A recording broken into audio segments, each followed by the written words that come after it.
I have been making gluten-free brownies and egg salad, waiting for the brownies to cool down.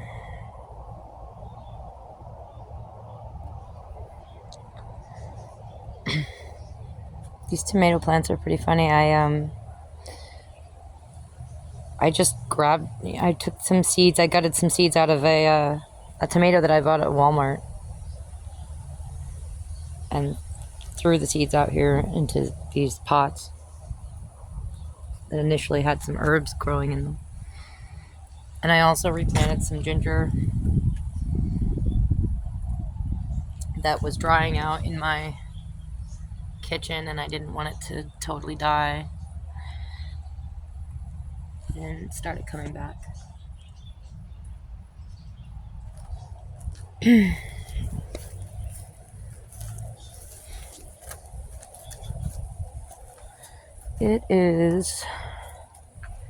I'm on my 20th day with my kayak. My 20th day of not smoking tobacco. Technically, I had my last cigarette at dawn on the 2nd, trying to make it to May 2nd.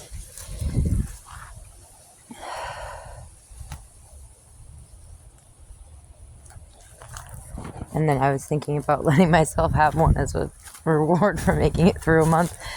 I don't know if that's a good idea. We'll see how I feel about it when we get to the 2nd. I've heard that it's like 21 days to break a habit. And so tomorrow should be my 21st day. So you'd think that like this will get a lot easier. Tomorrow, I'm hoping it flipped like a switch. Because even today I had cravings. And I still have cravings after I eat something. Particularly then, or after I've been doing something for a long while, if I've been driving for a while. It's like suddenly I just want to have a cigarette. Anyway. So there's a couple things that have been bothering me. I've been mulling over. There's a lot of things bothering me. I was thinking about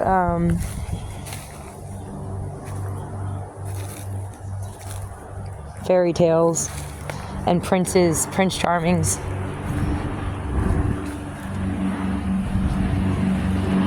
I think it's funny that the trend, these airplanes, always going.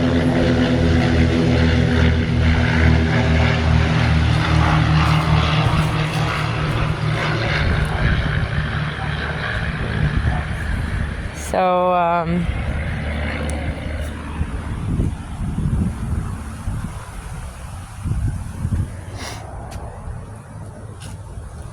like I said, I was thinking about Prince Charming character in fairy tales. My mom says that I'm my father's daughter when it comes to growing things.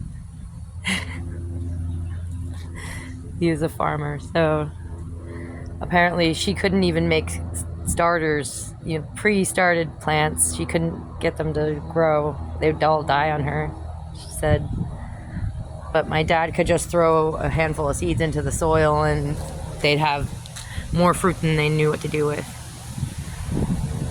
Or more vegetables or what have you.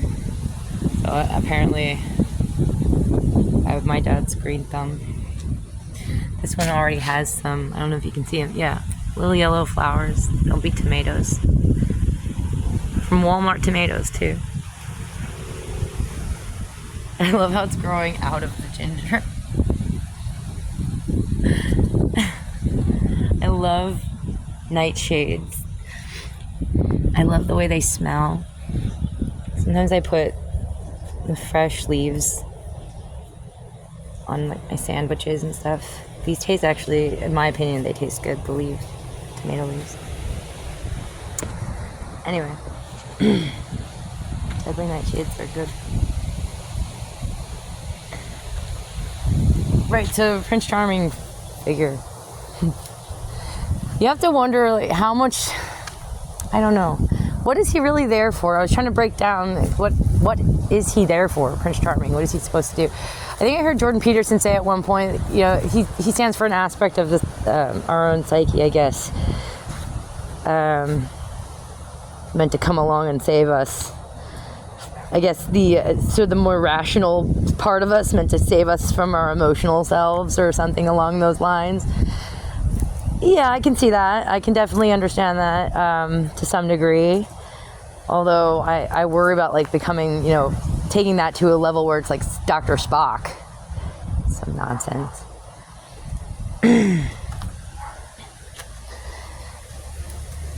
I also have to wonder how much of it is like on men socially. It's always, what does he do? What does Prince Charming do in the stories? Usually he's supposed to come along and save the damsel in distress from a monster. Now quite often the monster it's funny because the monster is her. The monster is like a bitter, angry, hateful woman. Is if you think about it, if you think about what quite often what the monster, how it's portrayed, so on and so forth. Ooh.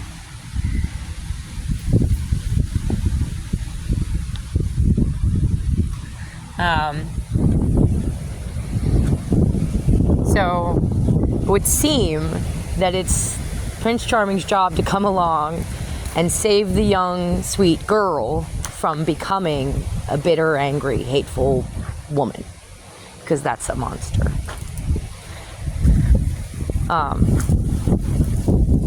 You could say that. Could be one interpretation of those stories. I think it's funny how in the stories being retold by Disney, like the newer versions of a lot of this folklore, the newer versions tend to be like the Prince Charming, the guy in the story, does next to nothing. He's practically fucking useless. He does nothing. And the heroine, the female in the story, is the one who has to save him. In many ways, sometimes physically, but usually not just physically, but emotionally, psychologically, save him from himself, all kinds of things. Like, so much is put on her. It's insane.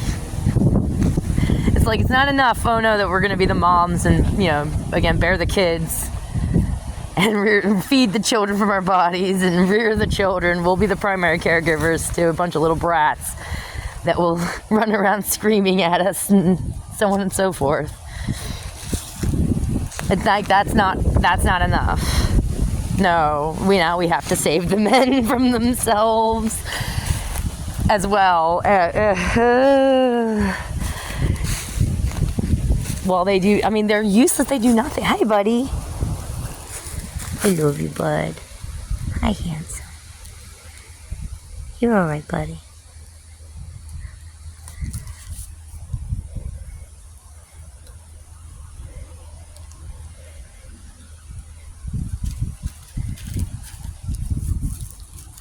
I'm making a video.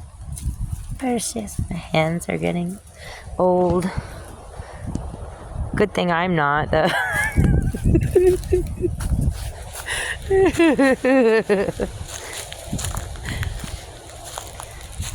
Hey, Pudge.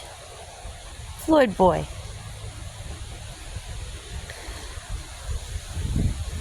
Yeah, so I think that's very, that's disturbing. It's a word I was going to say interesting. I'm trying to use other words besides interesting. It's disturbing. It's scary to see that more and more the story is being retold that the woman has to take responsibility for everything. And she has to do everything. While the guy is basically just in the way or actively working against her, hurting her. Or really, he's just the damsel in distress. It's just,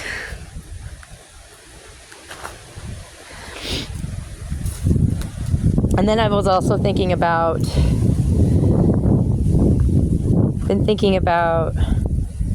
World War II, but the war between Japan and China. Been thinking about that. What are you guys up to? Stalking. They're stalking their prey. Noble lions.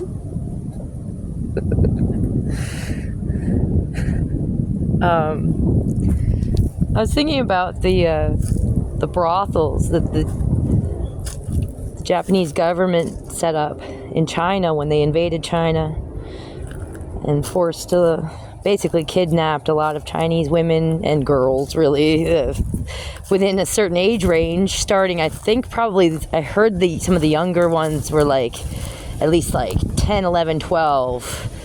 At the least, I wouldn't be surprised if there were younger ones.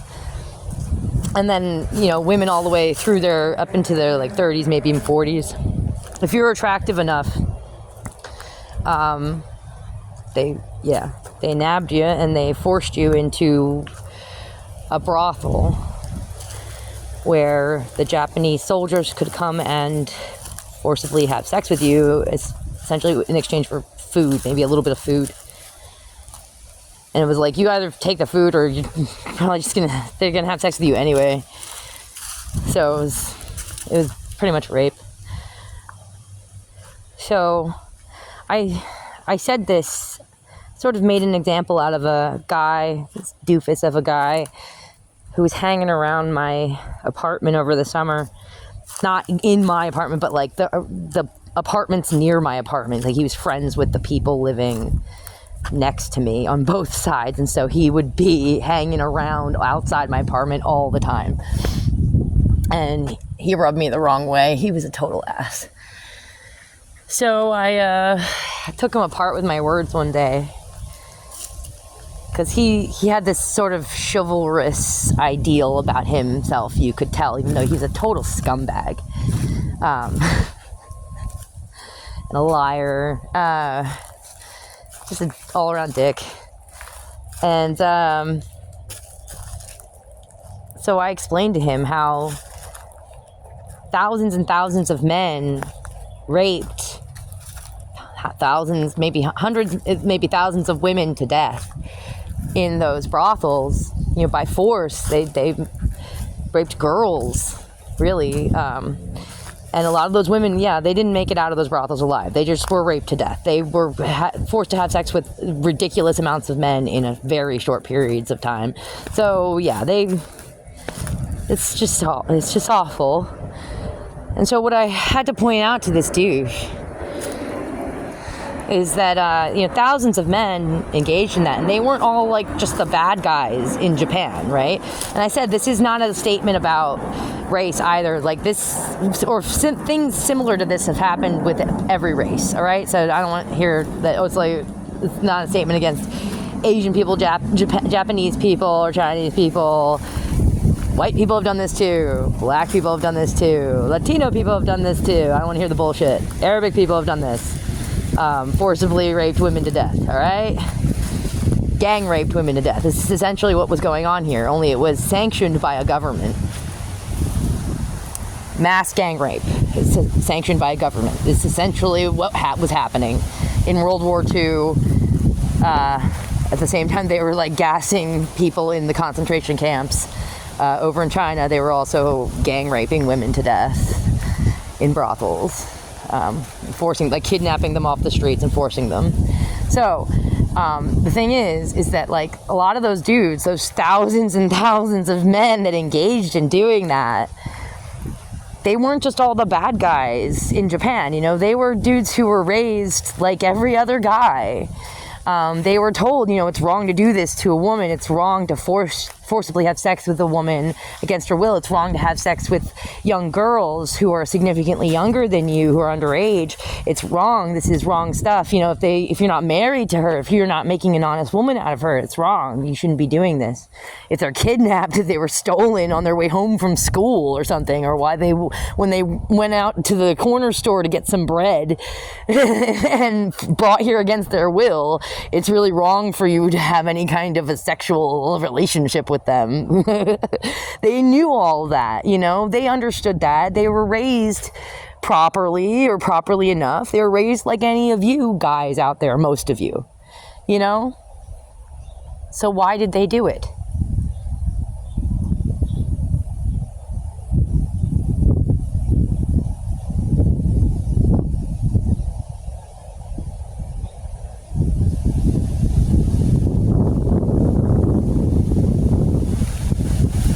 Why did they do it? You know, like,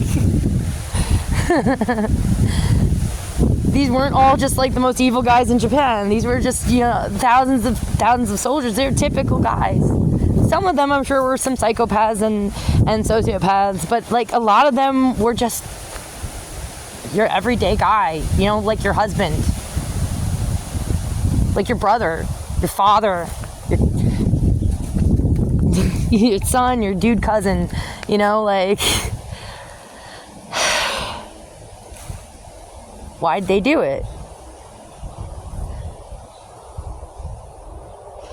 It suggests to me that men are only as good as society forces them to be.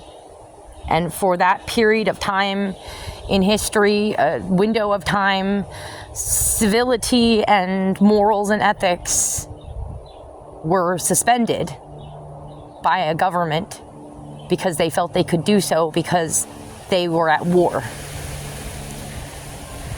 And all the men just went right along with it, basically, is what happened. Because they were told or felt or assured that there would be no negative consequences to their actions. Like they would not be imprisoned. I'm sure a combination of that, and also a combination of thinking that, you know, possibly, well, I'm going to die tomorrow anyway, so what's the point of having morals or ethics? Which makes me, of course, think about what I said several days, weeks, a couple weeks ago, a few weeks ago. Really shouldn't have said that.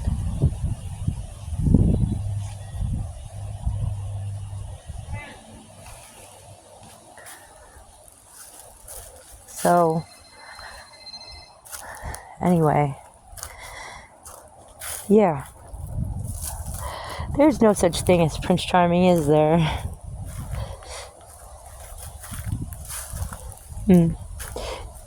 And eating the feet of the starfish. I mean, like, the feet, the soul. Soul eater. That's really scary. That's very scary, Zay. In a lot of ways, like, the feet kind of represent the soul. I mean, if you think about it in terms of The Little Mermaid, because in The Little Mermaid, the original story, mermaids didn't have souls. Only humans had souls. Mankind, men had souls. So the people walking around with the feet, they had souls. Mermaids lived for 300 years, but then when they died, they turned into sea foam. And it was men who lived for like 100 years, but then when they died, their souls went to heaven. Right? So in that way, very much so, like the Little Mermaid associates having feet with having a soul, and we have, you know, the soles of our feet. And so you eat the feet, literally, or you said literally eating starfish feet? So you eat souls. You attempt to eat souls. Exactly how... It's creepy. That is really creepy, Mr. Clown Crab. I mean... I think I'm going to call you that from now on, Mr. Clown Crab. Like, dude.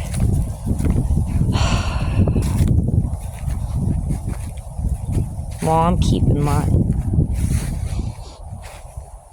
Anyway.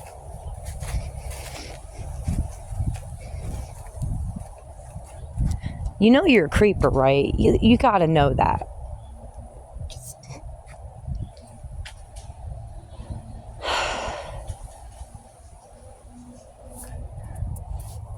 I'm gonna go check on my brownies.